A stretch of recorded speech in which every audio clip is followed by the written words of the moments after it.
7 милиони евра на годишно ниво се потребни во Македонија за да се воспостави целосно функционален систем кој ќе им пружи заштита на жените жртви на физичко и сексуално насилство. Според анализата направена од Националната мрежа против насилство, тоа е помалку од 1% од државниот буџет. Најитно и најмногу потребно во моментов е вложување во засолништа, упатни центри за жени жртви на сексуално насилство и советувалишта. СОС линијата на која жртвите може да пријавуваат насилство и да побараат помош се финансира минимално. Апсолутно ние нема шанси да го подобриме системот на заштита, нема шанси да обезбедиме пристапна и достапна. Кога зборуваме пристапна и достапна, мислиме на сите жени на национално ниво, не само оние што живеат во Скопје, на сите жени без разлика на нивната попреченост, дали физичка, дали од некој друг тип. Значи пристапна и достапна заштита за сите жени на национално ниво и нивните деца. Кога ова ќе ни биде приоритет, овие средства многу лесно ќе се алоцираат, пошто државата ги има овие средства. Прашањето е дали сака да ги потроши на ова.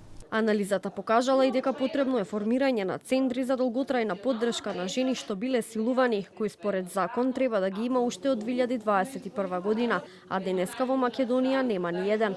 Обврската да ги воспостави овие кризни центри е кај Министерството за здравство, кое поради тоа што 5 години не ги спроведува своите законски обврски, наскоро од Сдруженијата ќе добие представка до Комисијата за спречување дискриминација, затоа што не ги спроведува своите законски обврски да воспостави вакви центри. За сега од Министерството имаат само центри за упатување на жртвите на сексуално насилство. Одредени услуги воопшто не се воспоставени, како што е долготрајната психосоцијална поддршка на жртвите на силување, која што во 90% се жени.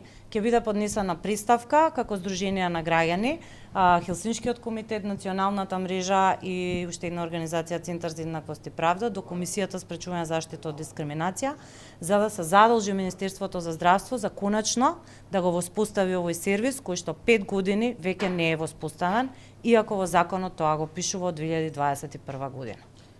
Телевизија 24 побара одговори од Министерството за здравство зошто досега не се отворени центри за психосоцијална поддршка на жртвите, но од таму добивме одговор само за 3 центри за упатување на жртвите на сексуално насилство. За психосоцијалната поддршка не одговорија ништо. Центрите на упатување на жртвите на сексуално насилство се воспоставени во 3 јавни здравствени установи: ЈЗУ Универзитетска клиника за гинекологија и акушерство Скопје, ЈЗУ Клиничка болница Тетово и Општата болница Куманово. Центрите се воспоставени согласно препораките на Истанбулската конвенција. Тие се наменети за жртви на сексуално насилство и функционираат согласно воспоставената стандардна оперативна процедура за постапување. Пристап имаат и малолетните жртви, девојчиња како и момчиња на сексуално насилство. На денешната презентација на анализата од Националната мрежа кажаа дека ја поканиле и Министерката за финансии како клучен фактор за системот да може да функционира, но никој не им одговорил.